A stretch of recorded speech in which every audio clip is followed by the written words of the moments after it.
Hello and welcome back to the channel. So today we are going to be painting some more dinosaurs that I have previously prepped up.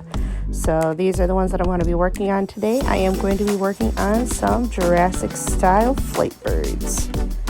So I'm not really sure what year or what brand of birds slash pterodactyls these are. They definitely look like they're a 1990s style. This first one that I'm working on kind of reminds me of a phoenix. It doesn't really look like a pterodactyl. It does have wings and feathers on it that are in the mold. It's a cute little mold, but it does present a bit of a challenge because the face is hiding behind its wing. So I thought that was kind of an interesting little feature. That being said, it's a cute little mold, but I wasn't really sure what kind of palette to go with. So on this one, I decided to take inspiration from a toucan and do a green, blue, orange, and yellow. That being said, I decided to take inspiration from a toucan because I wasn't quite sure what to do with this one. So I went with a blue-green palette and an orange body and some accents of jack-o'-lantern orange. And again, I am always using AppleBarn and Folk Art by PLAID paints. I am also using some paintbrushes that I picked up from Walmart. They're not super high-end quality ones, but they do the job that I need them to do. So I really like using smaller paintbrushes for these smaller figurines, and definitely like to have the softer bristles to fill in all the cracks and crevices, and a little bit harder brush to fill in the details and doing the smudging. So here I'm just doing a little bit of a highlight and low light on the face to give it a little bit more of a dimension to it. And I decided that I was going to use orange on the bottom of the body, so definitely did that. So I'm going to be quiet for now and let you guys just watch me work as I am going through these.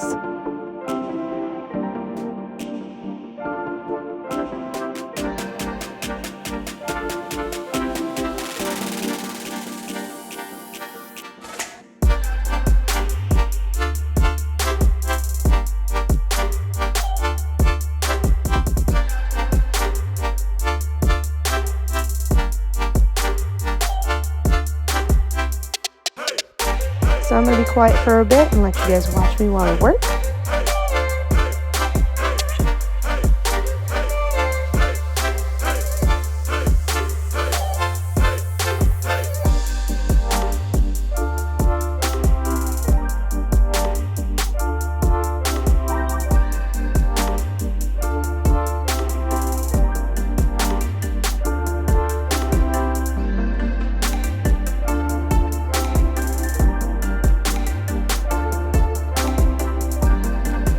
Alright, so it's time for me to let this guy dry a bit before I move on to the next step.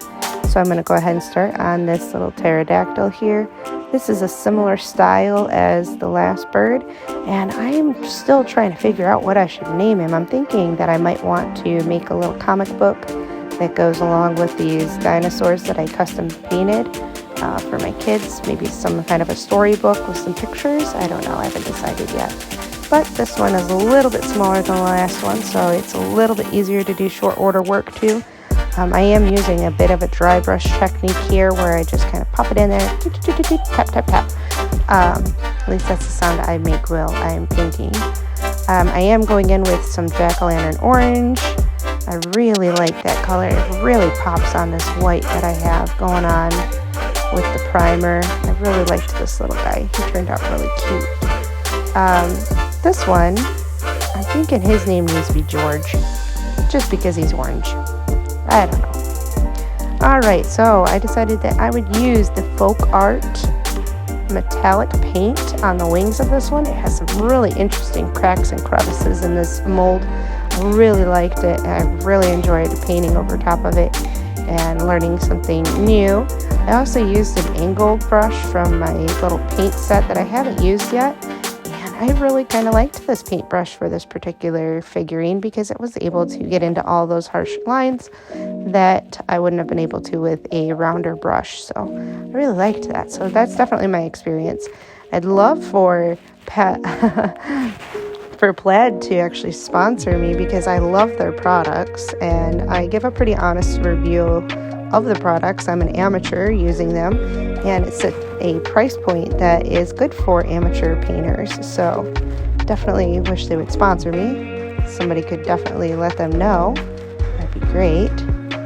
And then I decided to go in with a teal color for the main body part where there are little bits of, it looks like fur that is kind of molded into the body.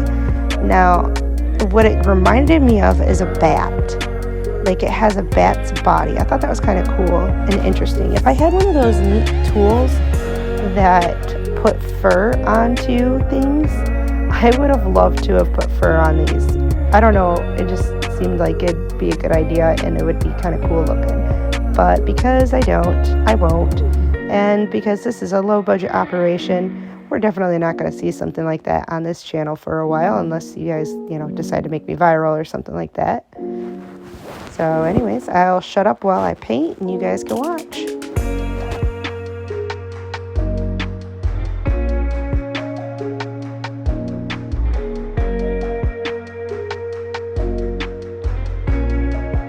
Alright, and we're moving on to the very last figurine that we're going to be working on in this video. And this one, I have decided his name is Sid. Because Sid, quite frankly, he has a bat's body from the dollar store with a pterodactyl head stuck on top of the mold. That's literally what it is. I don't understand it. I don't care. He just reminded me of that scene in Toy Story that I've watched a million times. And I thought, you know what? I'm going to name this guy Sid. And because Sid had a tealish blue colored pterodactyl in the Toy Story movie, I would paint this one as my inspiration. That was what I took for this particular figurine. So I went with the blues and the teals again, even though I had already previously done another pterodactyl, because these ones are, quite frankly, they have pterodactyl heads. They definitely needed to be the same color. I thought maybe this one would be like the baby one. I don't know. But this one has a tail, a really long tail, so he sits up quite nicely. I kind of liked painting him. He was just fun. He was little, so he was cute, but he had lots of detailing, which was really kind of nice, which I always love detail on a figurine that I'm painting because it makes my job a little bit easier. And it makes making the shading on the figurine a little bit easier, at least for me anyways. I don't know about you guys. Let me know in the comments what you guys think about different kinds of molds and if you've ever done any kind of repaint jobs. Alright, so we're getting close to the end. It's time for some little dry brushing technique here and giving the little extra details that make these little figurines extra special. So I'm just going to be quiet while I do some more work on this and do the shading on all of them. Now remember, this is a low budget operation, so I don't have a paintbrush that is small enough to do these tiny little eyes. So in order to make them look kind of nice, I decided that I would just use a little pencil to dab on the paint that way. So that's what I did for the eyeballs. And I will try to get a close-up of the eyes so that you can take a look, because for whatever reason I am fascinated with the eyes looking nice on these figurines, because I feel like it just gives the figurine life. And if they don't have good eyes, and if they have scary eyes or whatever it is, then it just kind of irritates me a little bit when I look at the dinosaur or whatever the figurine is. So I definitely like to take my time and do a good job on the eyeballs. So yeah, doing a little bit more shading here on this pterodactyl. So what I like to do for any of my shading with acrylic paint is I like a super stiff brush and do a little bit of a tap tap tap motion, and that's how I get the shading in all of my figurines. I use a little bit darker of a color, mix it a little bit of the base color, and then I tap it in. And it definitely leaves like a neat little residue sort of shading moment. I don't know, I didn't go to art school, so I don't know what the technical terms are for these, but definitely tapping it down, straight down.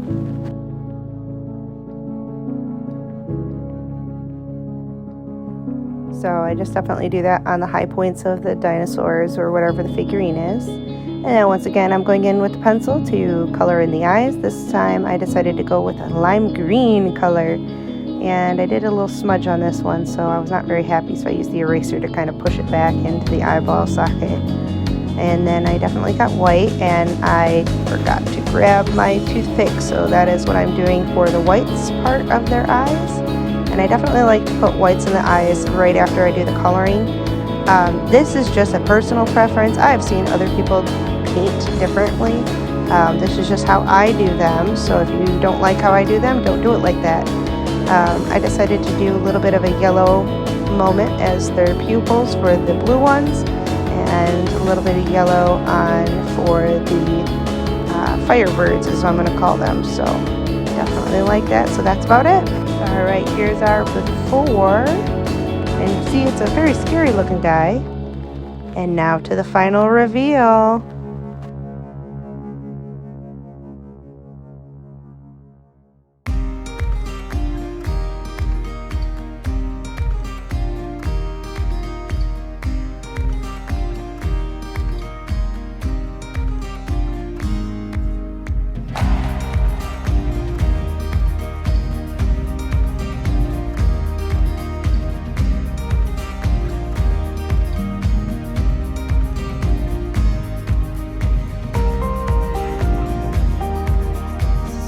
Here they are. Oh wait, I'm out of focus. Sorry guys, this isn't in focus, but I hope you guys like this project as much as I did, and that you like my little play set. Have a great day, guys.